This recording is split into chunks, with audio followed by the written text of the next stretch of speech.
awardee Margaret Calao Tolero. Si Ginang Margaret K. Tolero o Lola Garet, 76 na taong gulang mula sa Irisan, Baguio City ay huwarang leader at resource mobilizer. Sa edad na 62, habang nagpapagaling mula sa cervical cancer stage 3B, pinili niyang ialay ang sarili sa voluntaryong gawain para sa kanilang barangay. Noong July 2013, si Lola Garet ay nahalal bilang Pangulo ng Senior Citizen Association of Barangay Irisan o ISCABI. Pinangunahan ni Lola Garet ang kampanya para palawakin ang membership at buhayin muli ang diwa ng samahan.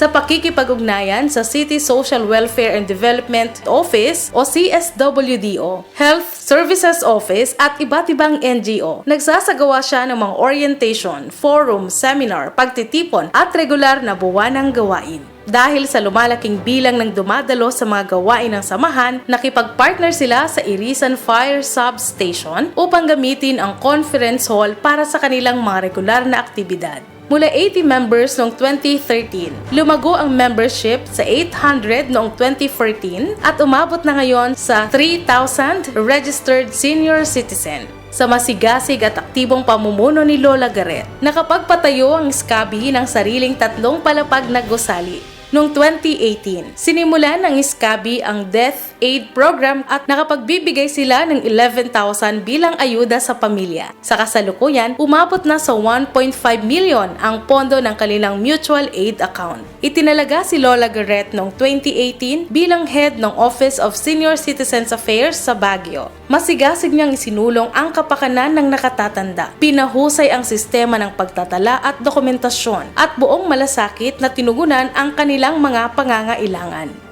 Noong 2022, sa pamumuno ni Lola Garet, na-accredit ng DSWD ang Irisan Senior Citizen Center matapos makasunod sa first level standards at ito ang kauna-unahang accredited senior citizen sa Baguio City. Dahil sa mga magandang pagbabago, nakamit ng ISCABI ang 9th place sa Baguio Best Senior Citizens noong 2015 at 8th place noong 2016. Noong 2017 at 2018, tinanghal ang ISCABI na first place sa City Search for Best Performing Barangay Senior Citizens Association. At noong 2021, ginawaran ito bilang champion at kalaunan ay tinanghal na Hall of Famer noong 2024. Dahil sa dedikasyon at aktibong pakikilahok sa sektor ng nakatatanda at Barangay Irisan mula 2013, ginawaran si Lola Garet ng iba't ibang parangal katulad ng Outstanding Senior Citizens Achievers Award o OSCAA mula sa Federation of Baguio Senior Citizens Association at City Government of Baguio noong 2017 at Outstanding Women Leaders of Baguio City noong 2020. Noong 2017, natapos niya ang preparatory stage at phase 1 ng Volunteer Parole Assistant Training sa ilalim ng ladderized program ng Parole and Probation Administration. Naging Parole Volunteer Assistant si Lola Garet at hanggang sa ngayon ay patuloy na nagbibigay serbisyo sa Baguio City Parole and Probation Office.